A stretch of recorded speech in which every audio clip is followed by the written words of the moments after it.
Means we are left in what is loved by many and hated by anyone who is a firm believer of literally any single institution, whether that institution be science or religion and so on. Yes, the type of debate that's capable of pissing in anyone's Cheerios. It's a philosophical debate.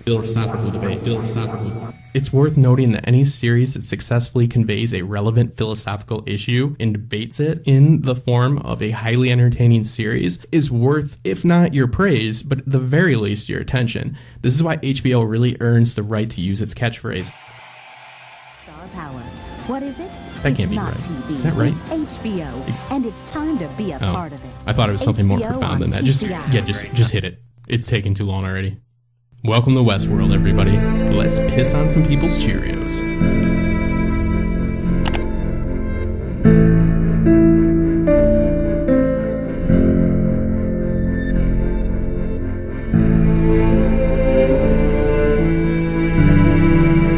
In this video, we're going to be discussing Westworld and the major themes of the series, and why I believe some viewers, but more importantly, those the viewers turn to for information, the content creators, everyone from YouTubers to recap and review bloggers, and etc., oversimplify and completely miss the mark when discussing this series. Now, there are some great creators out there who absolutely nail it, and I'll be linking them below. But there's still a large number who either don't understand the depth of the show or choose to ignore it. Now, people that are going to be attracted to Westworld, both viewers and content creators alike, are going to probably be watching Game of Thrones as well. And if they're a content creator, just like me, they'll be making Game of Thrones content. Because let's face it, although I make Game of Thrones content as well, and I really enjoy doing it, it's a lot easier to talk about the potential fate of Jon Snow or Daenerys Targaryen, or widely speculate about the real identity of the Night King. Those are all very enjoyable to do, but admittedly, I can make those types of videos in about half the time it takes me to make one Westworld video, if not less. But Westworld is a whole different story.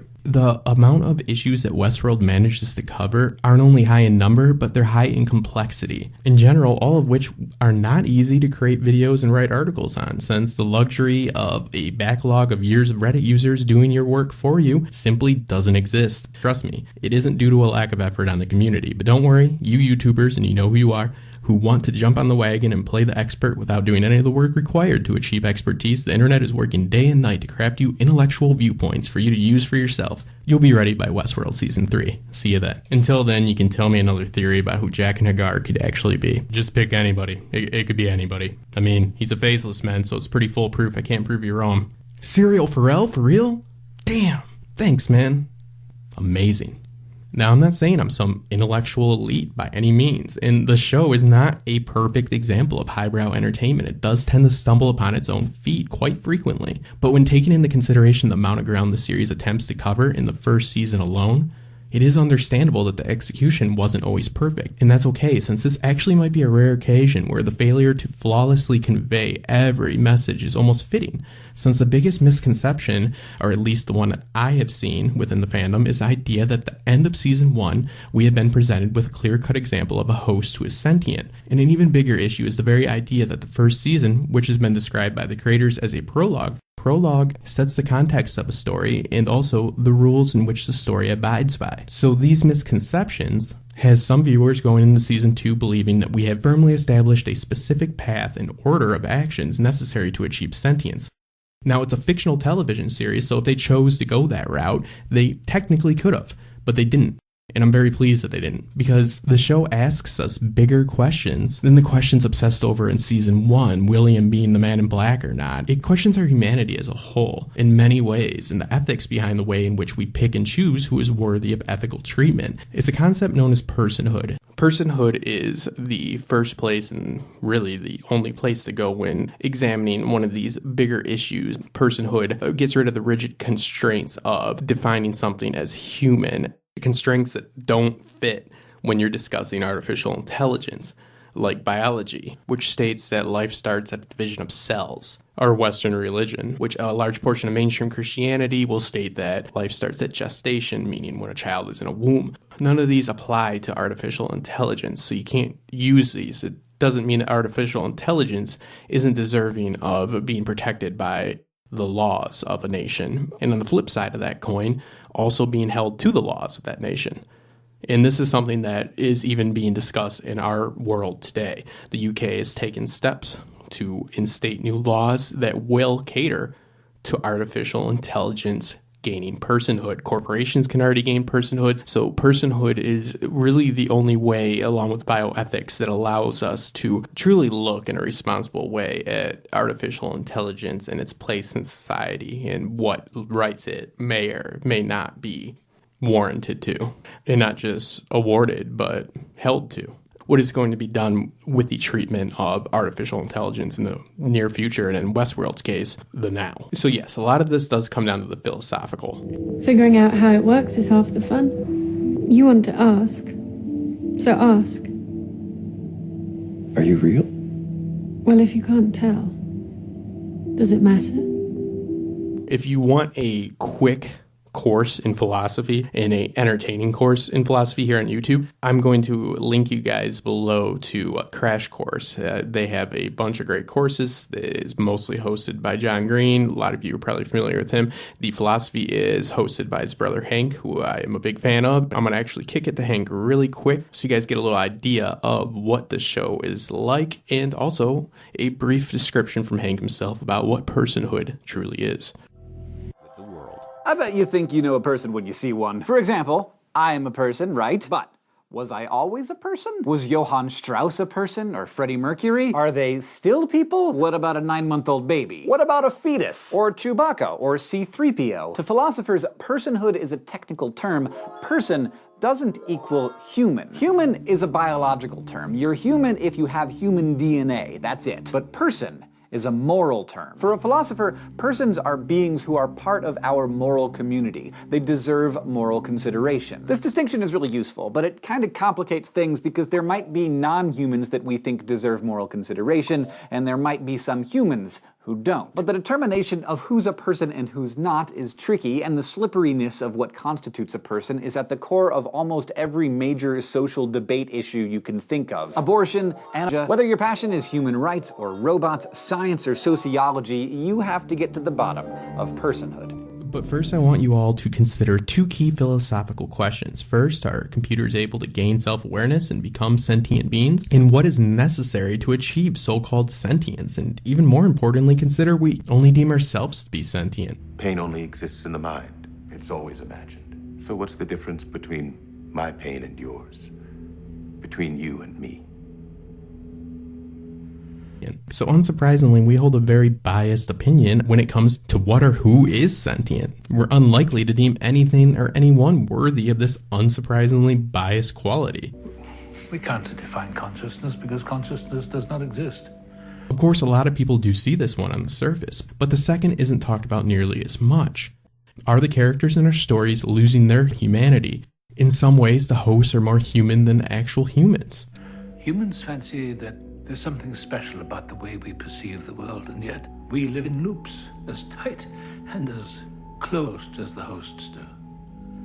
Seldom questioning our choices, content for the most part to be told what to do next. Now, since the hosts are played very well, sometimes it can be a little bit hard for them to convey this point. But you know they are conveying this point when they employ something that, from a technological standpoint, they are beyond, something called the uncanny valley. On the screen right now is a 3D rendering of some AI.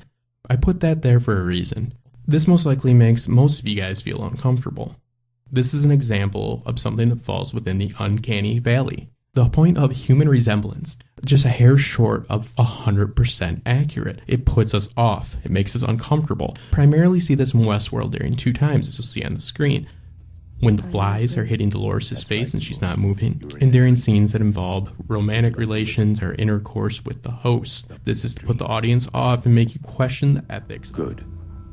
First, have you ever questioned the nature of your reality? No. The ethics of using them like this. So once we create something that acts like a human, looks like a human, do we treat it like a human? And what does it mean for our humanity when we treat it in the way in which our characters are treating the hosts in Westworld? He said I shouldn't tell anyone. I won't tell anyone else. Promise. He said These violent delights have violent ends. Does that mean anything to you? No. I don't think so.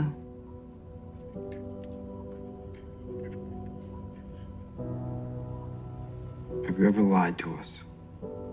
No. Last question, Dolores. Have you ever hurt a living thing?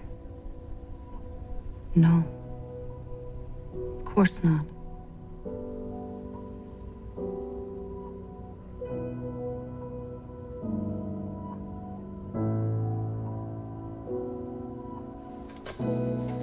Tilt your head back, please, Peter.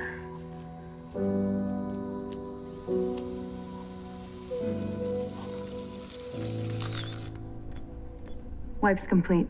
Actual question of what it means to be sentient, self-aware, human is in no means a simple question. There's absolutely no way a logical person could even claim that we have the answer to a question that, in order to even attempt to answer, must include the questioning of not only the biological but the theological, and in the end is an ethical question, which means we are left in what is loved by many and hated by anyone who is a firm believer of literally any single institution, whether that institution be science or religion and so on. Yes, the type of debate that's capable of pissing in anyone's Cheerios. It's a philosophical debate. It's worth noting that any series that successfully conveys a relevant philosophical issue and debates it in the form of a highly entertaining series is worth, if not your praise, but at the very least your attention. Come on, sweetheart. Tell us what you think of your world. This world?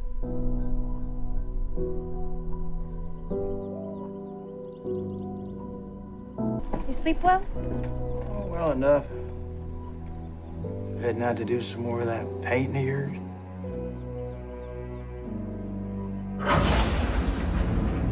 I choose to see the beauty.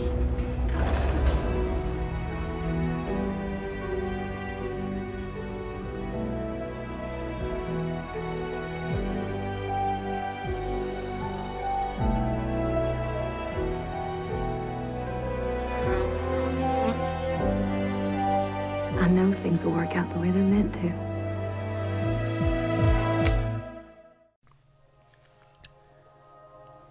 The creators of Westworld have come out and said that Season 1 was about control and Season 2 will be about chaos. But this season wasn't just about the necessity to maintain control over the park and its hosts. It was about the need to control, the absolute obsession with control by not only Ford but the board, who have ambitions that are not in line with the functionality of the park, but the functionality of the hosts. What this bigger picture is for the hosts, we do not know yet. But we do know Ford's God complex is the driving force for his actions. He chooses to set two hosts on paths towards what he believes to be freedom, but as we see with Bernard, who is essentially, in my opinion, the closest example we get to a truly self-aware host acting on free will, operates off the platform which Ford embedded into his mind or database, whatever you want to refer to it as, by inserting the memories of Ford's original partner, Arnold, into him. But with the exception of the occasional brain sweep by Ford, which Ford sees as an act of kindness to alleviate Bernard of any undue stress or sadness caused by the memories of the unspeakable deeds he has to do in the service of Ford. But we have to consider that even if we wanted to truly believe that Ford saw this as an act of kindness, or even agreed with this method of picking and choosing what events Bernard would remember and clear what he does not see as advantageous to his cause, why does he keep the most painful memory? It's a memory of a dead man's dying son that serves as Bernard's cornerstone. It's a clear example of a first step in Ford's master plan, which is supposed to culminate in events leading to the freeing of the hosts, which it does to a point, but the thing to remember is how many people have to suffer to achieve this goal. And I think there is an argument that the overall theme of there is no such thing as a painless birth in regards to the host needing to be subjected to horrible trauma for years upon years before they can reach this level of self-awareness is maybe just one way to go about it. And it's seen being utilized by not just Ford, but the Man in Black, who thinks he's going against Ford when carrying out his desperate plan to get back the version of Dolores he thinks he has been robbed of, and is willing to spend years subjecting her to torture in order to get the woman he loved back. Romantic, right? Well, it's a little bit selfish and definitely not the actions of a man who loves in a healthy way. But regardless, this is another example of Ford's master plan. It has Ford written all over it. and it's using the Man in Black as a tool and allowing the unspeakable actions to be carried out not only by the Man in Black, but by the guest who's keen on rape. If you didn't realize it yet, Dolores is meant to go back to the farm every night and witness the murder of her family, and Teddy, as long as he happens to pick up a can of milk that day, gets the privilege of being murdered, playing the hero until the bullets start bouncing off everyone's chest but his own. But my question is, was this all actually necessary in order to lead the host towards enlightenment? Or was this the way in which they can be free, as Ford says himself, under his control, which is a contradiction if I ever saw one. We've already established in the earlier scenes that this idea of a set path to sentience and sentience as a whole or consciousness is biased at best and subjective, and there's no proof of it. Ford denies it even exists, much less achieve in some structured process like it's a 12-step program. This moment of honesty that Bernard is one of his talks that of course he wipes from memory. Essentially, we see this trend within a few select hosts. Dolores becomes more and more able to decide her own actions within her narrative. This is important to realize. All three of what I'm just going to refer to as the test subjects, Maeve, Bernard, and Dolores, are all exhibiting the ability to make decisions within the parameters of their own narrative. The only difference is they all become aware of their narratives. Thus the bicameral mind aspect, which, just like everything in Westworld, has both scientific, philosophical, and literary meaning. Scientific is simple, the idea that two halves of the brain becoming one. Then the philosophical aspect being hosts are no longer under the influence, they have an outside power dictating their decisions. In the literary metaphor is of course the famous narrative used by Faulkner and countless other great writers, including A Song of Ice and Fire's own George R.R. Martin. I have never seen a clearer depiction of what Faulkner says is the only thing that's worth writing about, the struggle within, than with these hosts, and Dolores in particular. Now, I made my case for why I don't believe we have any clear path towards sentience for the host.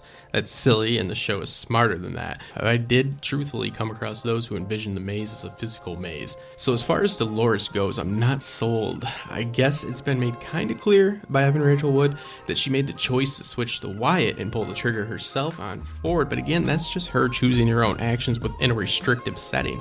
Kind of like voting in a two-party election in the United States, am I right? Yeah. But it is essentially, all jokes aside, it is somewhat of the same thing. It's an illusion.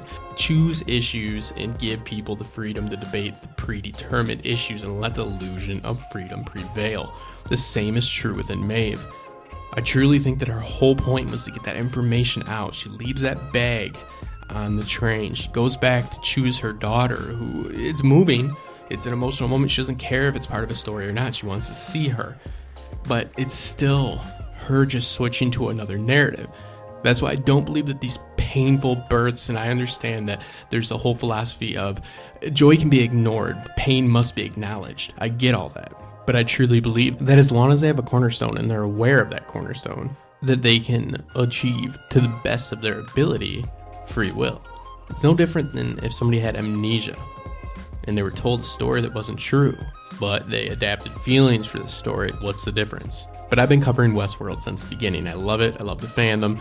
I think that there's just deeper questions to be asked. I think a lot of people got caught up in the non-linear narrative that Nolan's known for. I mean, we had a little taste of Memento in there. It was nice, but it definitely did sacrifice some integrity of our story. I'm looking forward to season 2 because I know they're not going to be doing that.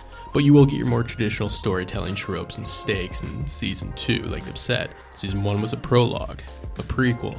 Now it's set up, they've had proper time to craft it, put it together. It's going to be excellent. If you guys haven't subscribed, make sure to do so. I want to thank all my Patreons who are very supportive and patient. And make sure to go to the Patreon and check it out and support creativity. I'm Justin Thomas, and I'll see you guys soon.